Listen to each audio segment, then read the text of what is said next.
Hello friends, welcome to my channel mission librarian. आज हम जिस टॉपिक के ऊपर डिस्कस करने वाले हैं उस टॉपिक का नाम है information sources and their services. Means जो लाइब्रेरी में कितने प्रकार के सोर्स हैं, उन्हें किस प्रकार डिवाइड किया गया है, किसने डिवाइड किया है और उनकी सर्विसेज क्या हैं। लाइक कैश हो गई, एसडीआई हो गई, रेपोग्राफी हो गई, जीरोक्स हो गया। ऐसी जो बहुत सारी जो सर्विसेज हैं और जो सोर्सेज हैं उन्हें कैसे कैसे प्रोवाइड किया जाता है, कौन सी क्या उनके अंदर क्या फीचर्स हैं, उन सब के बारे में आज हम बात करेंगे। इस टॉपिक में मैं हर एक पॉइंट इंक्लूड करती हुई चलूंगी। अगर वैसे मैंने हर एक चीज इंक्लूड करूंगी, अगर फिर भी आपको लगता है कि कुछ छूट गया है तो आप मुझे कमेंट सेक्शन में बता सकते हैं। बिना किसी देरी से हम अपना टॉपिक स्टार्ट करते हैं, जिसका नाम है information sources and their services. ये मैंने एक वन लाइनर की तरह बनाया हुआ है। आपको इसमें हर एक पॉइंट मिलेगा। जो भी पेपर में क्वेश्चन पूछे जाते हैं, आप किसी भी पेपर को उठा के देख लीजिए, मैंने हर एक पॉइंट को इंक्लूड किया है। तो हम स्टार्ट कर दें। ओके, फर्स्ट पॉइंट है कि प्रलोभों का सूचना विशेषताओं पर विभाजन किसके सिद्धांतों पर आधारित है। किसके सिद्धांतों पर आधारित है? Hanson and Grogan. फिर है सबसे इंपॉर्टेंट क्वेश्चन, प्रलोभों का भौतिक विशेषता। ये देखिए, दोनों में डिफरेंस है। भौतिक विशेषता ये इसका की पॉइंट है। प्रलेखों का भौतिक विशेषताओं के आधार पर विभाजन किसके सिद्धांतों पर आधारित है? ये है रंगनाथन के उस पर। अब बात करते हैं कि रंगनाथन ने कितने भागों में विभाजित किया गया। 1 2 3 4। तो कितने भागों में? 4। क्वेश्चन आ जाता है कि जो डॉक्टर रंगनाथन है उन्होंने सूचना के जो स्रोत हैं उनका कितने भागों में विभाजित किया है और वो कौन कौन से नाम है। फर्स्ट है conventional, second non conventional, third neo conventional and fourth Meta conventional document. अब बात करते हैं कि डॉक्टर रंगनाथन द्वारा सूचना स्रोतों के विभाजन में से कौन सा कन्वेंशनल डॉक्यूमेंट नहीं है। तो क्या है?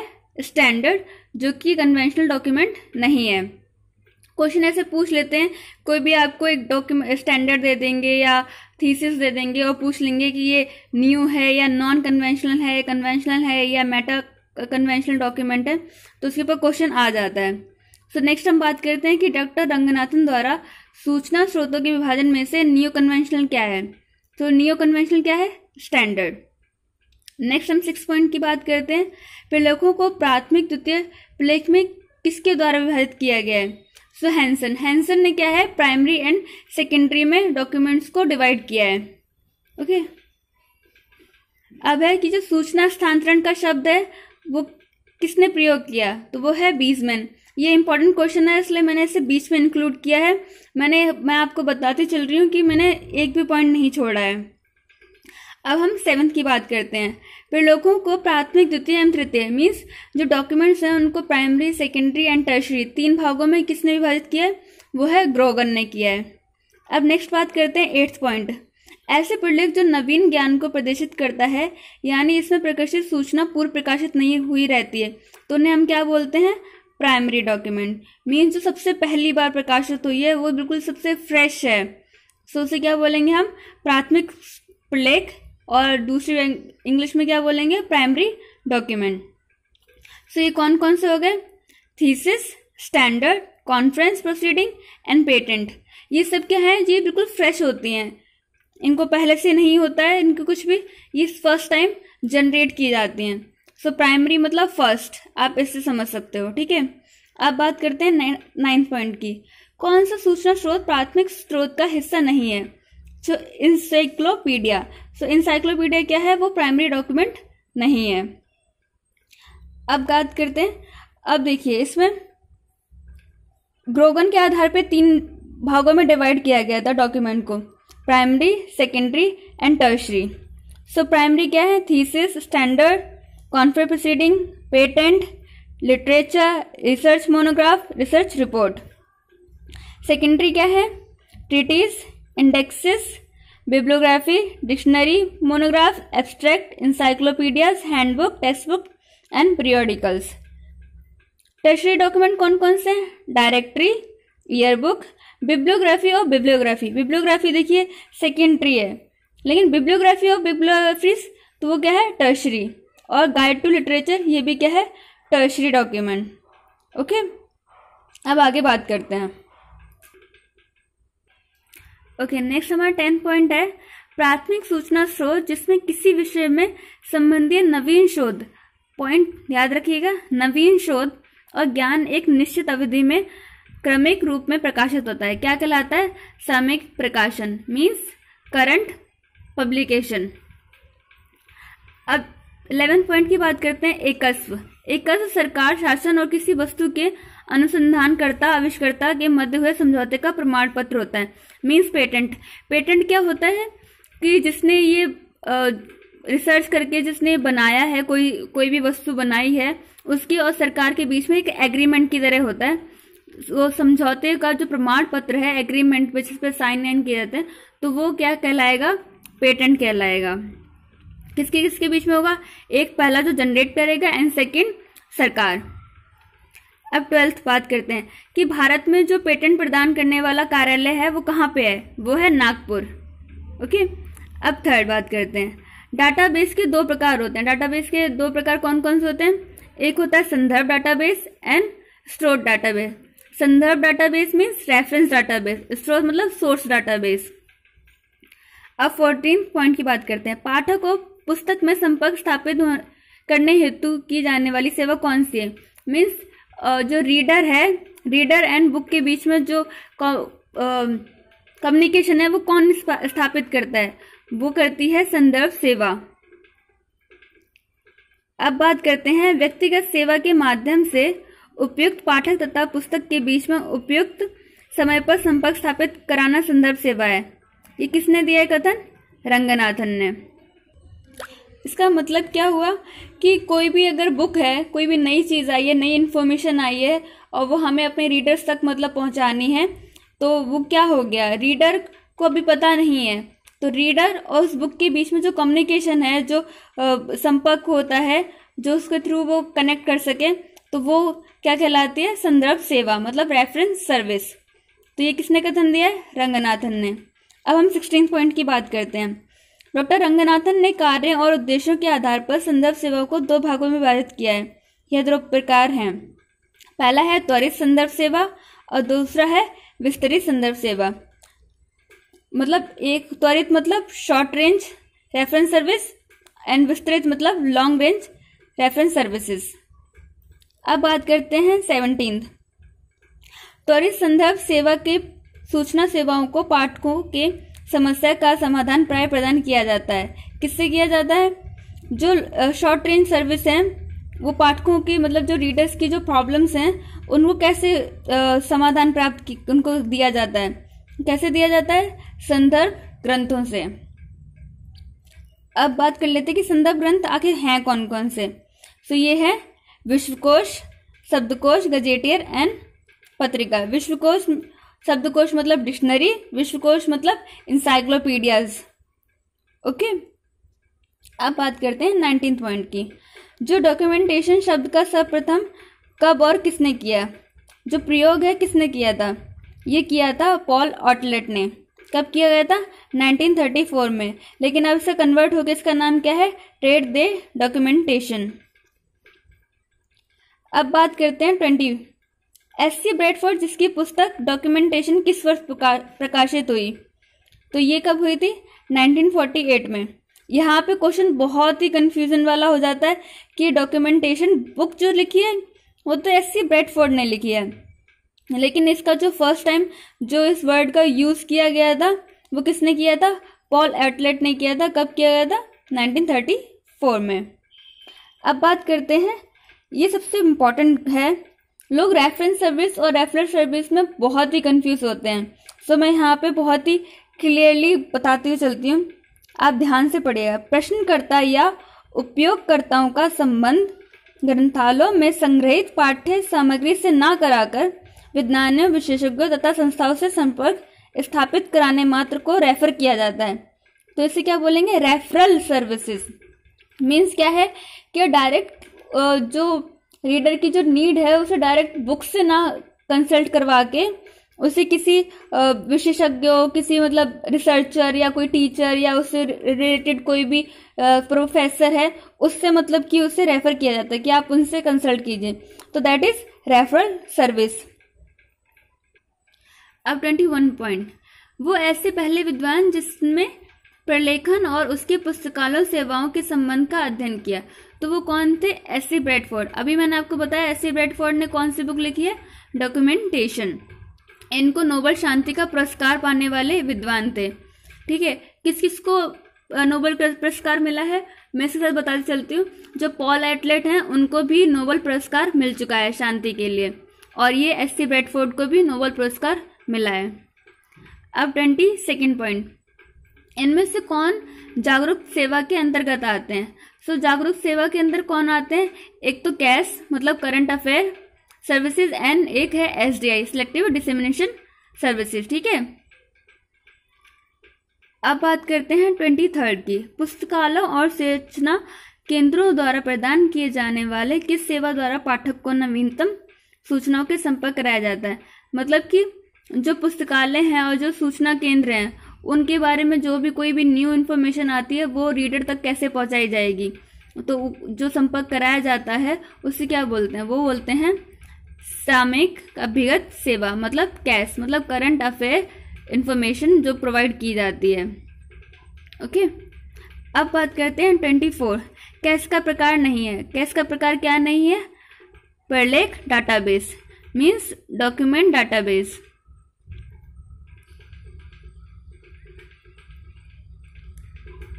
अब बात करते हैं 25 पॉइंट की, जो कैश है, जो हमारी करंट अफेयर सर्विसेज हैं, वो कितने प्रकार की हैं? नेक्स्ट 26 हमारा पॉइंट है, सन 1961 में किसने सर्वप्रथम सामयिक जागरूकता सेवा के लिए कंप्यूटर उपयोग विधि का प्रस्ताव रखा और उसका नामकरण चयनित सूचना प्रसारण रखा, मतलब सिलेक्टेड डिसेमिनेशन इंफॉर्मेशन। तो वो कौन थे? HP लुहेन ने। तो एसडीआई में क्या क्या दो चीजें सबसे मेन है, वो है प्रलेख डाटाबेस एंड उपयोगिता प्रोफाइल। अब 27 कि जो एसडीआई है इसके कितने चरण होते हैं? सो इसकी कुल टोटल कितने हैं? 7 चरण है। फर्स्ट उपयोगिता प्रोफाइल, सेकंड प्रलेख प्रोफाइल, मिलान, चयन, अधिसूचना, पुनर्वेशन एंड समायोजन। इसमें इसका इंपॉर्टेंट पॉइंट भी मैं इंक्लूड करते हुए चल रही हूँ। उपयोगिता का 1930 में सर्वप्रथम एल विल्सन द्वारा अध्ययन किया गया था। अब बात करते हैं 28 पॉइंट की। सार को प्रमुख तौर पर 2 भागों में विभाजित किया जाता है, सूचनात्मक सार एंड निर्देशात्मक सार। अब है कि बैंडविड्थ संचारण प्रणाली द्वारा संप्रेषित लो हाई आवृत्तियों में अंतर। क्वेश्चन आ जाता है कि बैंडविड्थ क्या है? तो बैंडविड्थ क्या है कि जो लो हाई जो उसकी इंटरवल्स होते हैं उनमें क्या अंतर होता है, उसे बोलते हैं बैंडविड्थ। 29 पॉइंट, टाइपोग्राफी का शाब्दिक अर्थ क्या होता है? पुनः उत्पादन।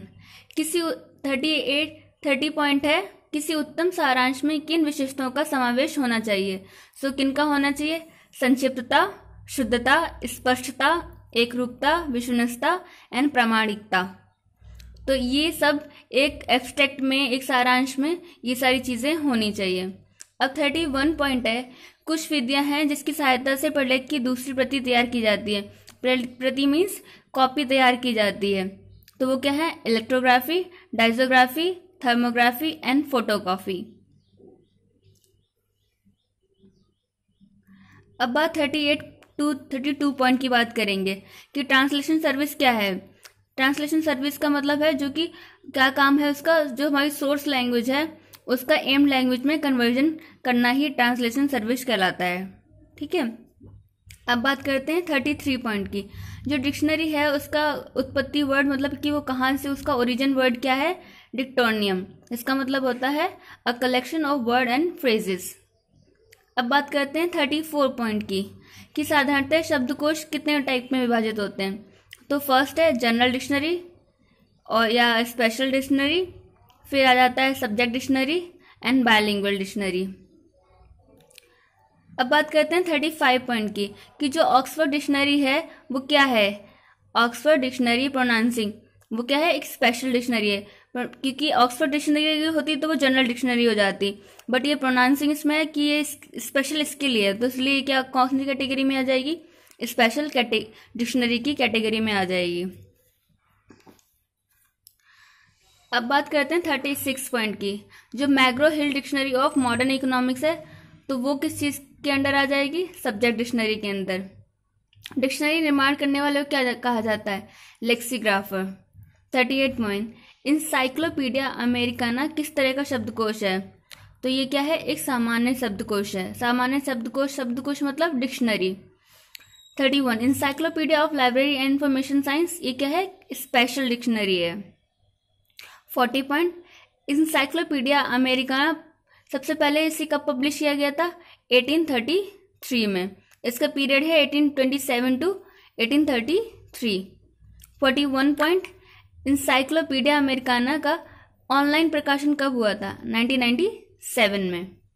42, इंसाइक्लोपीडिया अमेरिकाना का अंतिम जो अप टू डेट जो मुद्रित है, मतलब कि जो प्रिंटेड वाला एडिशन है, वो कब प्रकाशित हुआ है, 2006 में। अब बात करते हैं 43, जो इंसाइक्लोपीडिया अमेरिकाना है उसका जो लास्ट वाला एडिशन था उसके अंदर कितने खंडों में विभाजित है वो, तो वो कितने वॉल्यूम्स में विभाजित है, 30।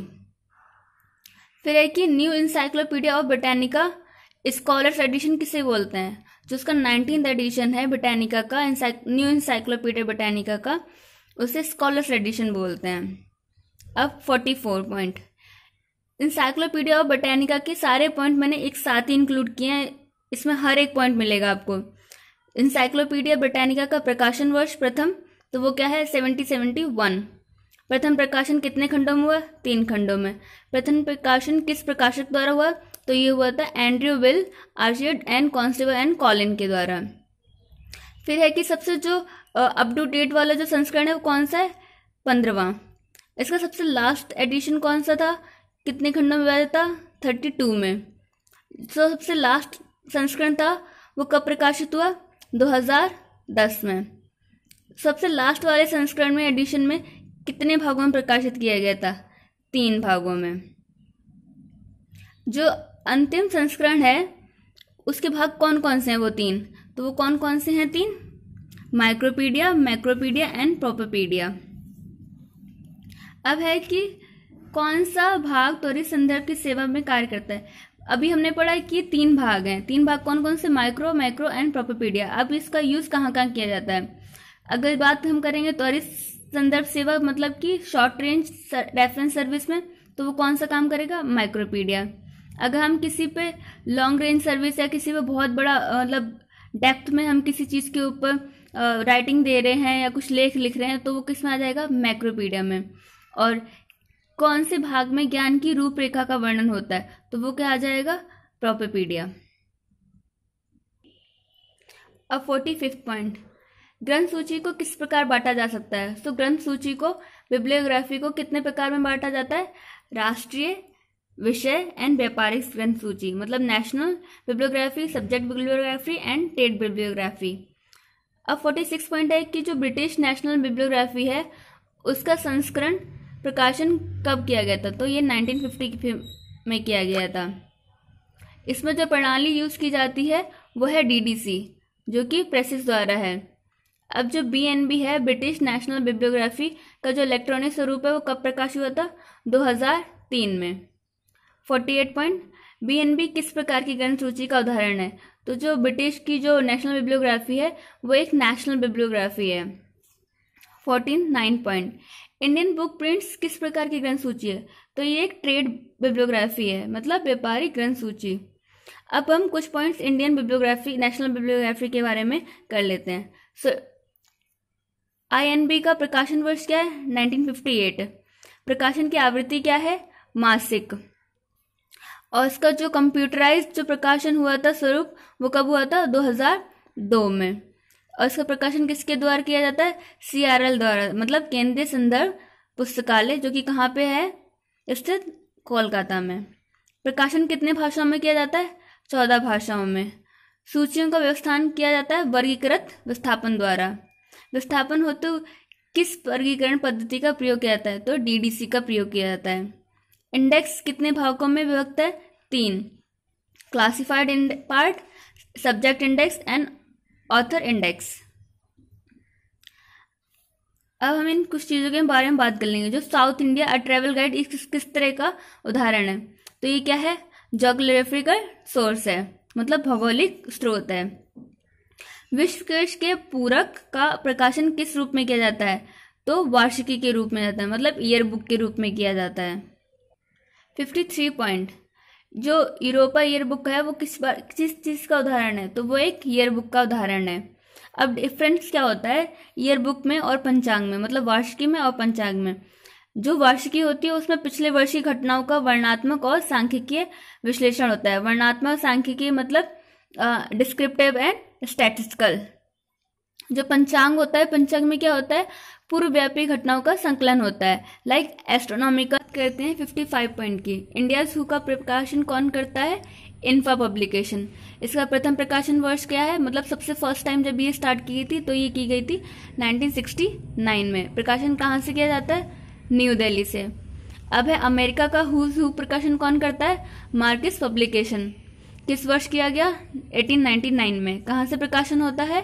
शिकागो से। 57 पॉइंट, इंटरनेशनल हू का प्रकाशन कौन करता है? Europa publication. प्रकाशन वर्ष 1935 और कहाँ से किया जाता है? न्यूयॉर्क से। जो हू इन द वर्ल्ड है उसका प्रकाशन कौन करता है? Marxist publication. और प्रकाशन कहाँ से किया जाता है? शिकागो से।